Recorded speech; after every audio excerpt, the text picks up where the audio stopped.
Welcome to Where Stories Meet, a storytelling podcast based here in Abingdon, Virginia. This week is part 2 of our episode with Jerry Jones and about his life growing up across Virginia and ultimately coming back to Washington County.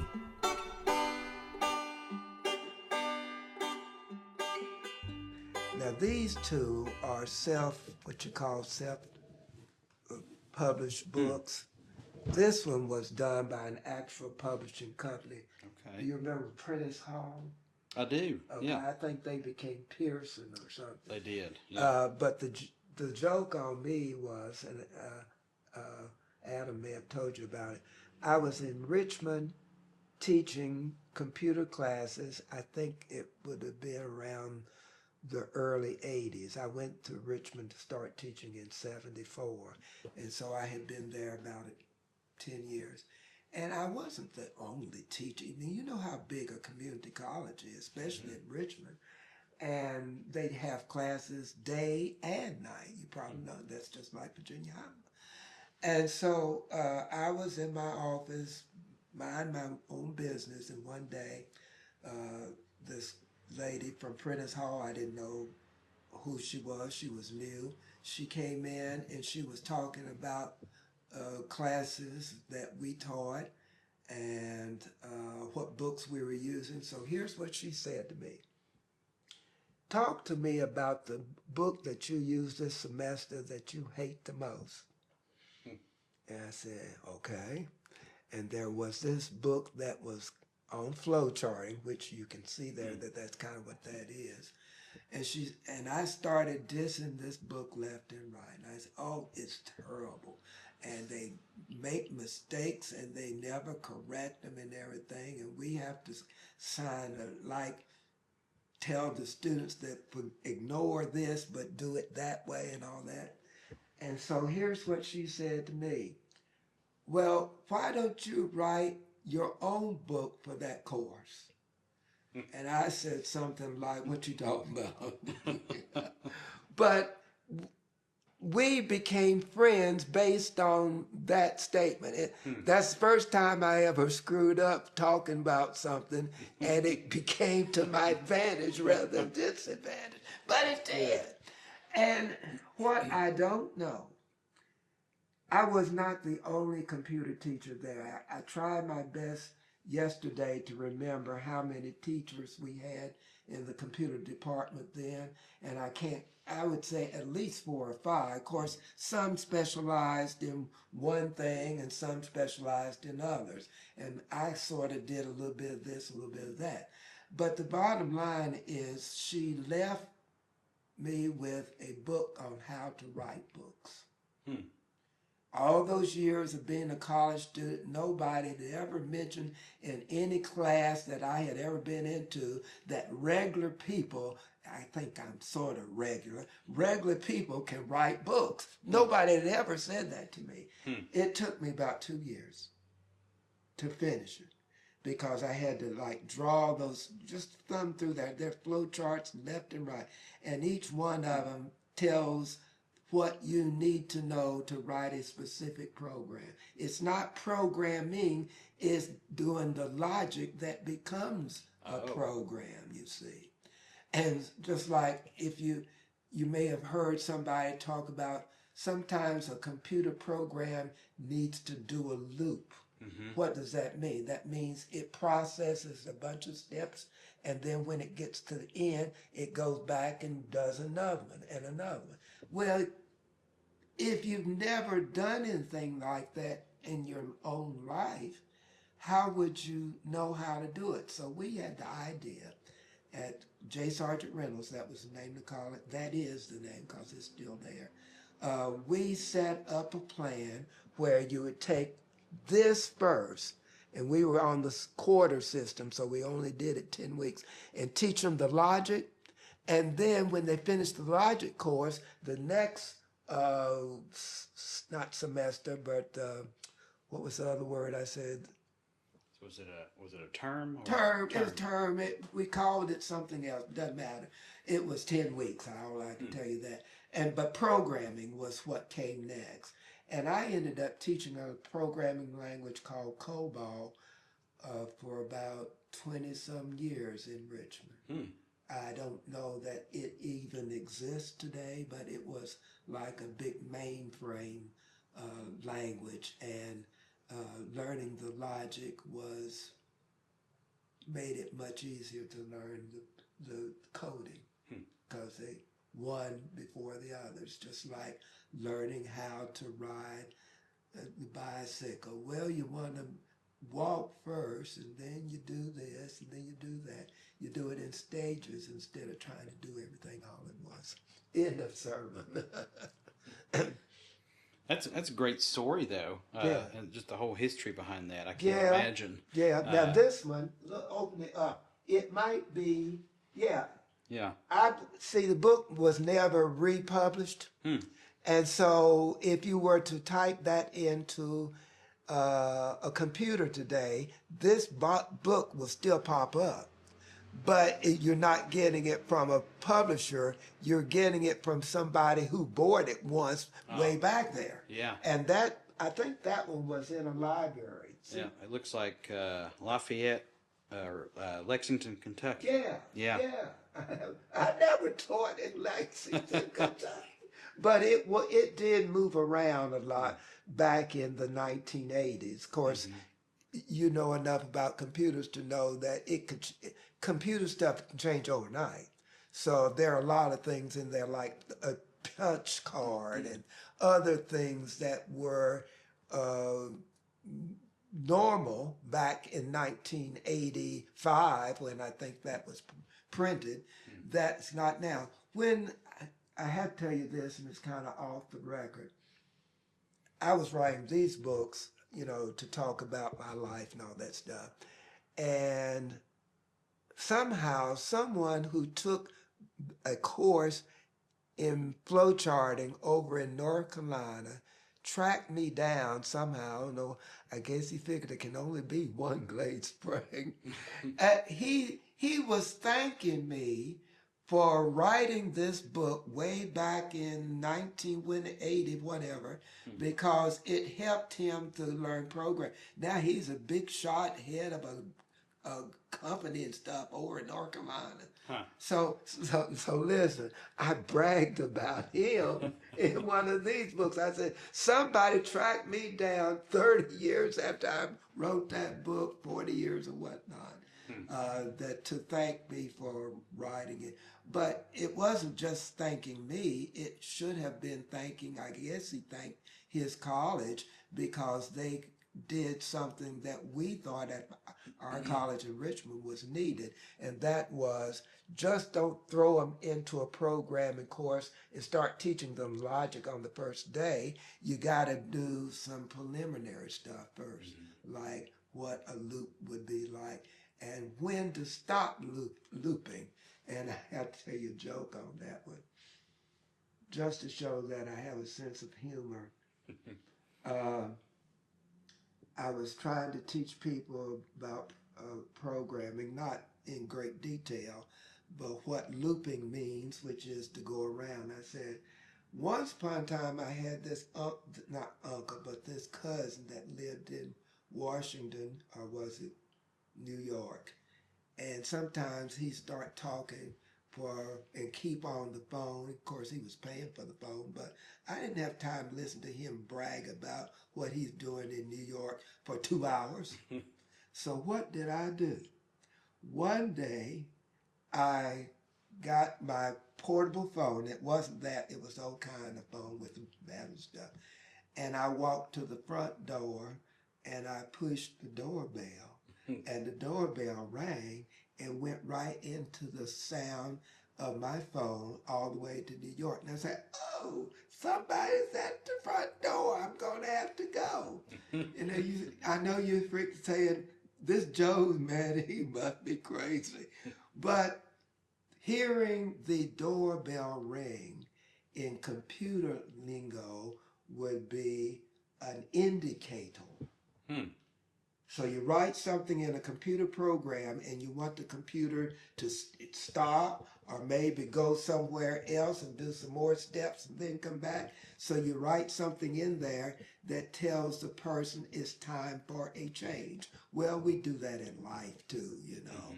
Sometimes people people get a divorce and marry somebody else. That's the indicator. Yeah. Same thing. You see what I mean? Yeah. And so bless his heart, the fellow passed away, and I can't help but think how mean I was to him years ago. But, you know, I was still teaching, and he was retired, and I couldn't afford an hour and a half of listening to him, you see. I mean, some of what he said was valid, good, encouraging maybe, but some of it was way off the bat, so I just had to do what I had to do. See, I'll go way off the bat anytime. No, so. that's good. That's a good Okay. thing. We I had a boss at a previous job, and we would get to talking a lot. We both kind of how you are with the logic and the programming. We are with or we're together with marketing. Oh yeah. So we'd get on these tangents and go. And her favorite thing to say was, "Well, let me let you go." Oh yeah. Yeah. So Yeah. I always picked up on that. So if Yeah. I'm on the phone, I'm like, "Well, I better let you go. Let you go. I Yeah. go do this." That's or, an indicator. yeah. Exactly right. So Yeah. so I guess we all have our I different think ways. so. And I had never heard that term indicator used in that way. The first time I heard that was in that Baltimore high school. And I forgot to tell you that the reason we did well teaching, learning, programming and stuff in Baltimore, they sent to the school where I was people that worked for IBM. And all we had to do, when I say we, I'm talking about some of us business teachers, all we had to do was to stay at school after the kids gone, like late 4 or 5 in the afternoon. And these IBM folks who already knew the stuff that we needed to know, that's where I got it. That didn't mean that I didn't learn more computer in other places. Even when I came to here and taught at Emory and Henry, I would find somewhere to go during the summer if I could, because it could kill two birds with one stone. I could learn more about computers, and then I could travel to places that normally I wouldn't go to. Several years I traveled to Indiana to what's the school in Indiana? Two of them really. One of them was Indiana University. That was in Bloomington, Indiana. And the reason I would go to those far places is because we didn't have teachers that were working at those colleges all the time. We had people who were writing computer books. Not this one, because I ain't that good. But we would go to places where very known people in the computer field would come to centrally located places, and we would take classes from them. Several summers I went to what used to be referred to as Memphis State University, which is now the University of Memphis, I think. And one year I flew. My second time on a plane. I fixed that later when I got older. And where else did I go? Well, the point is I would travel and learn more and earn credits and whatnot. So it wasn't just what I got in Baltimore. It was an ongoing thing. And that makes sense because of what I said earlier, which is stuff changes. Sometimes it would change so fast. And we computer teachers, sometimes we didn't have a computer at home yet, because in the early days, even a PC was thousands of dollars. And so I can remember going to the college in Richmond on Saturday mornings to learn something that was brand new, and I had to teach it on Monday, and I was learning it on Saturday. That tells you how close it was and how rough it was for many of us. I picture myself not as a current computer geeky person, but a person that was in those early stages when there weren't many of us, and many of the things that were happening that were new were happening like overnight. And so a lot of people who were our department heads and whatnot, sometimes they forgot that we were teaching something that changed every day. And some people were teaching things that never changed. Suppose I'm a teacher of Algebra 1. I don't know that that changes fast. And I don't know if history changes fast. We add more history, but we don't go back and change the history that's already happened, you see. You moved back to the area and you worked at Emory for a number of years. I Right. guess, what are some, maybe some significant stories throughout your time, even at Emory, while Right. teaching? Well, one of them, I'll go to the last one because it's certainly the last thing I would have expected. But in 2022, which was kind of still in COVID time, they asked me to be the commencement address speaker. And that blew my mind. I mean, I had gone to every commencement since after I got there. I mean, I didn't do the first one because I was just temporary the first year. I think they said, is he for real? You know? And when they found out I was for real, of course, presidents changed too and everything. But that was the biggest thing. But the other thing that's, I say, secondarily important, like I said before, Emory did not have a computer department. They did have a computer science department, but sadly, one year, the gentleman that was in charge of the computer, and by the way, I should tell you the difference between computer science and computer information system. One is kind of business-like, and the other is kind of math-like. So my background, obviously, because I said I wanted to do business when I was going teaching high school. So mine was kind of business. It's like spreadsheets and how to make it write things that people would understand, blah, blah, blah.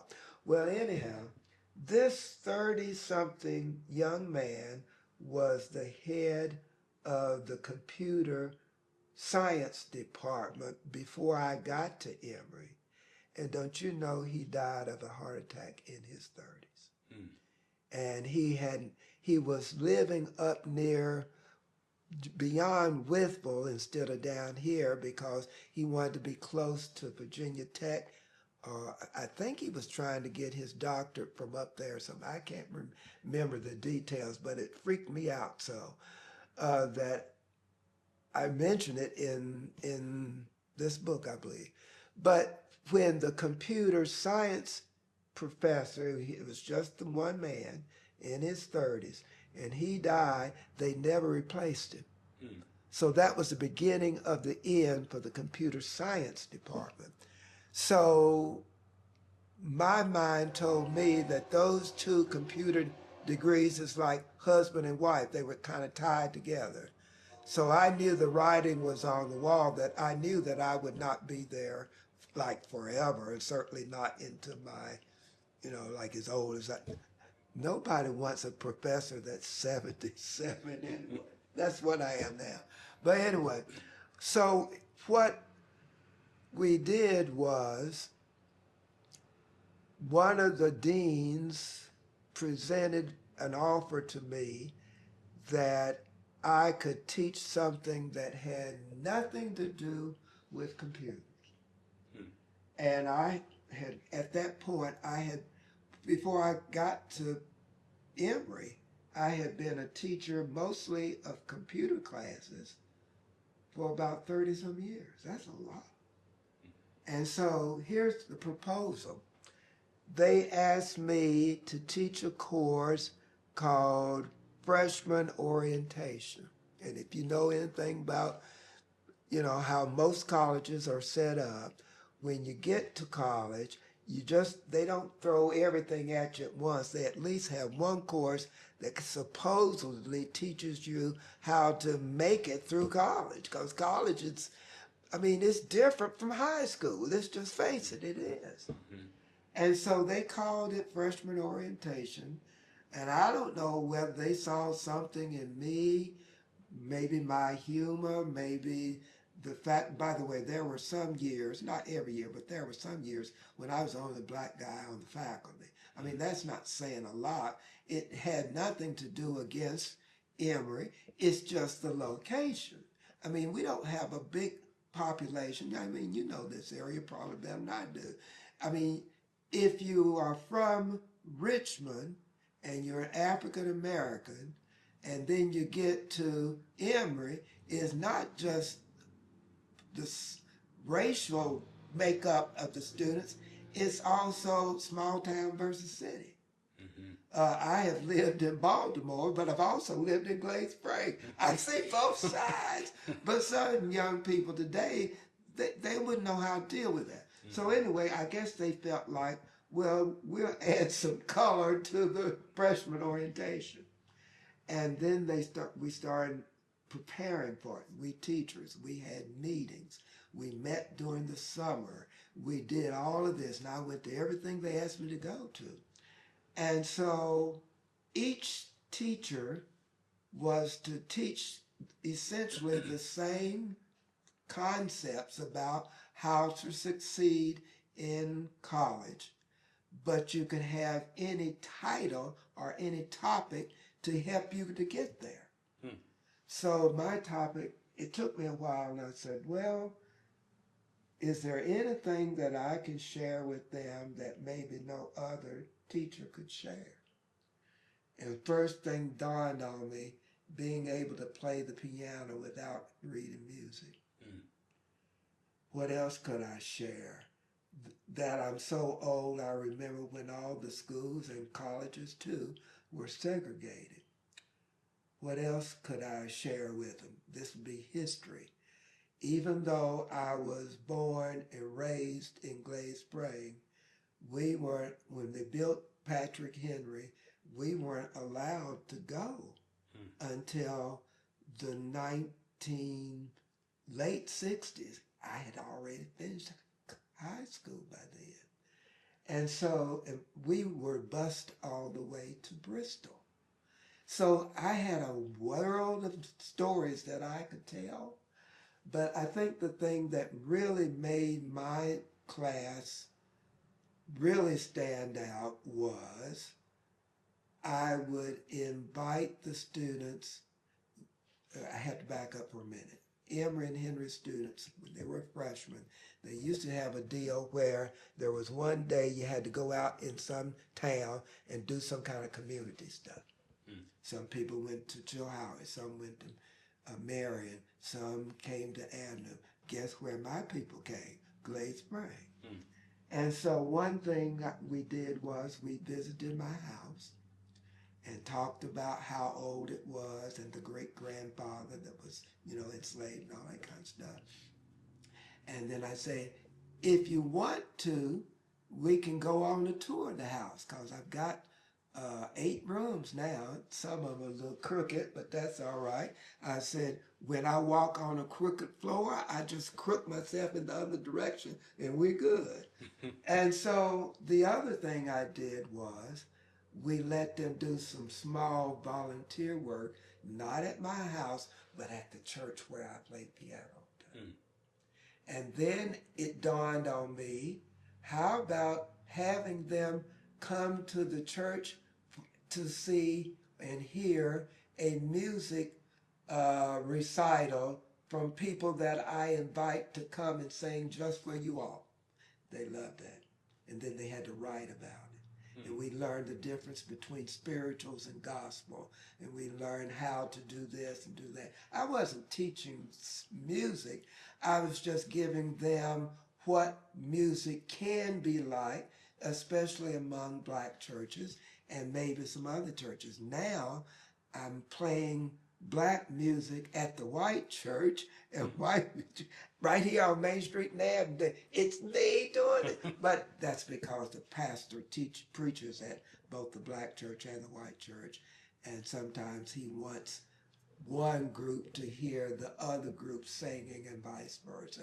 I think it's a good plan that I wouldn't have thought of, but that's his thing. And by the way, he graduated from Emory, so it's all tied in.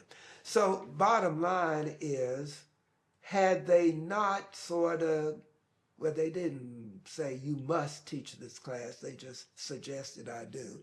And it was another one of those doors, I talked about going to Baltimore. And then I've got a whole chapter on that in this book. So it worked to my advantage. So that's that. Well, that's excellent. Well, I could sit here and listen to these stories all day, but there are a bunch of them. Yeah. And I don't, it's not me bragging. It's more like me being open to try new things. And I have to share this with you.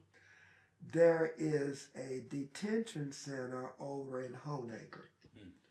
They call it a detention center because the guys that stay there have not done the real high crimes that you would expect at some of the other prisons and whatnot. But one of the preachers, black preacher that preaches at the Baptist church in Glade, his sister used to work at that detention center in Honaker. And when this book, the first one, came out, it came out in the Bristol paper that Jerry Jones of Glade Spring had written this book. So the preacher's sister read my book, and she had the idea that I should come and speak to the guys at that place. And she called it the population. I wonder, why is she calling it population? Why is she just saying young men? So she asked me to come. And the first time I went, I was scared to death. Not because I thought something was going to happen to me. It was, well, what do I say to them? Because they are there, obviously, because something in their life went wrong. And do I know how to talk to them about that? Well, somehow I started doing that, and each year it got better. Until COVID, when they had to cut it out. I didn't go for 4 years, I think it was, 3 or 4 years. And now I'm going back again. And the past 2 or 3 times, the person in charge made the comment to me that they are benefiting from what you're saying.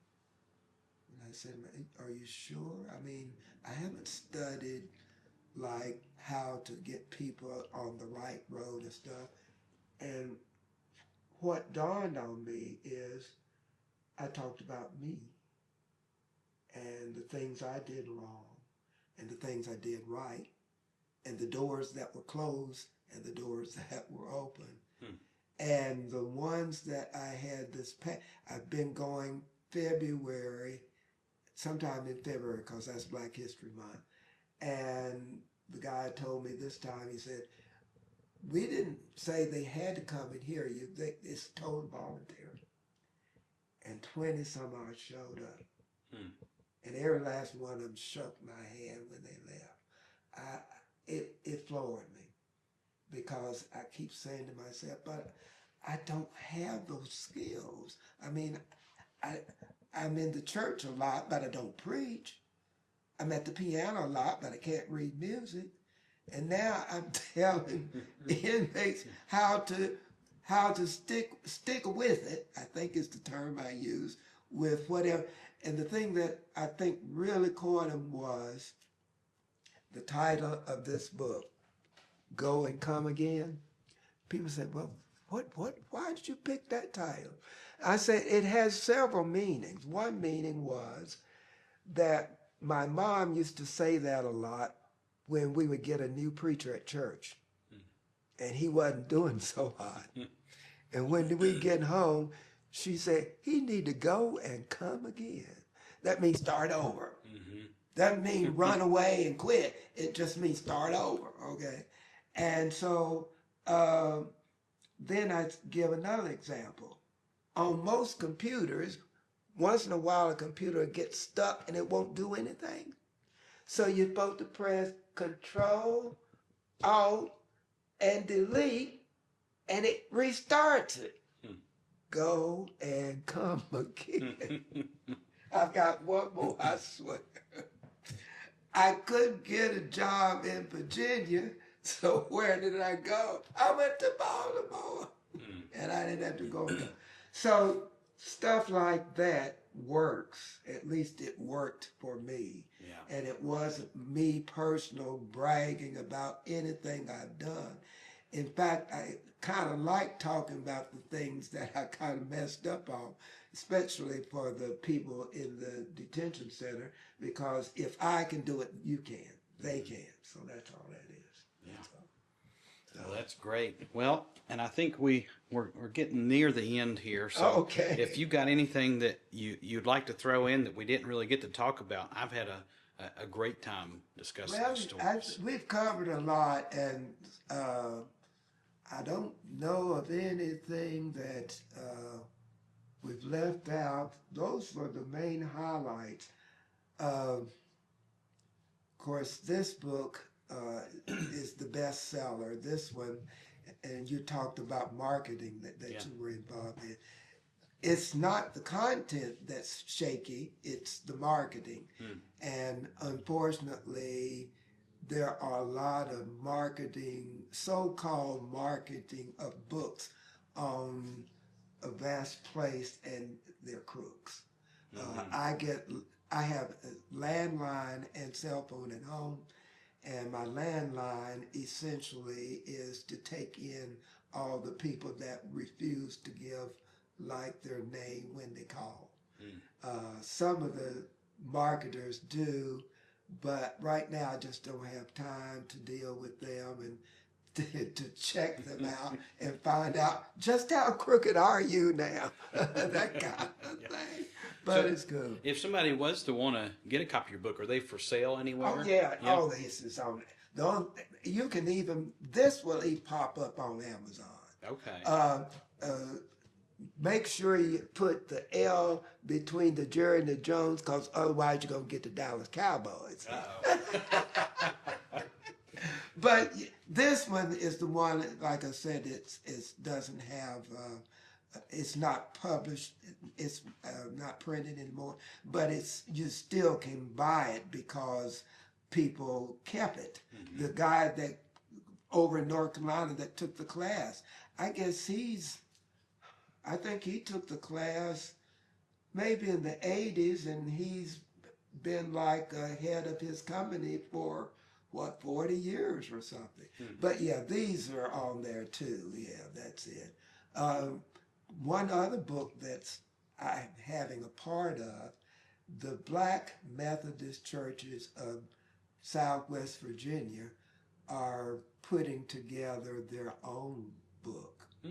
And this is the first time that I've done one of those sharing things. That's a different plan. So that means you have to kind of do committee kind of stuff. And so last time we had a meeting was at Shady Grove, I think it's the name of the church over that way somewhere. White's Mill. White's Mill, that's it, yeah. But the reason we're doing the community thing, there are only 4 churches left that are black. There's John Wesley in Bristol, Charles Wesley, which is right here on Main Street in Abingdon, like that way, mine in Glade, which is Ebenezer. And then there was a black church, Methodist church in Marion, but it stopped being a church and now it's a museum. Because the population went, kaput. Well, the population of my church in Glade Spring was kaputted a long time ago, but we're still holding it together, thanks to Emory and Henry, because we have been having students who are majoring in religion, to rotate and be our pastor. You know, one Sunday is a girl, next Sunday is a guy, you know, that kind of thing. Because if it were a full-fledged preacher that had been to seminary, we can't afford that because we don't have a big enough congregation to do it. You see what I mean? And so it's not just a racial thing, it's just a numbers thing. Because some churches where they happen to be is not where the population wants to do that. They, I mean, some people might want to go to church every Easter and that's it. But you can't run a church on a one Sunday a year thing. So that's the truth. It's got to be a thing that goes and goes and goes and goes. And the church is 145. Wow. And my house is 155. And Glade Springs 150. I maybe get that right, don't I? Well, thank you for all those great stories. Sure I'm sure not. we'll have you back when we start the music series. Oh, yeah, I love that.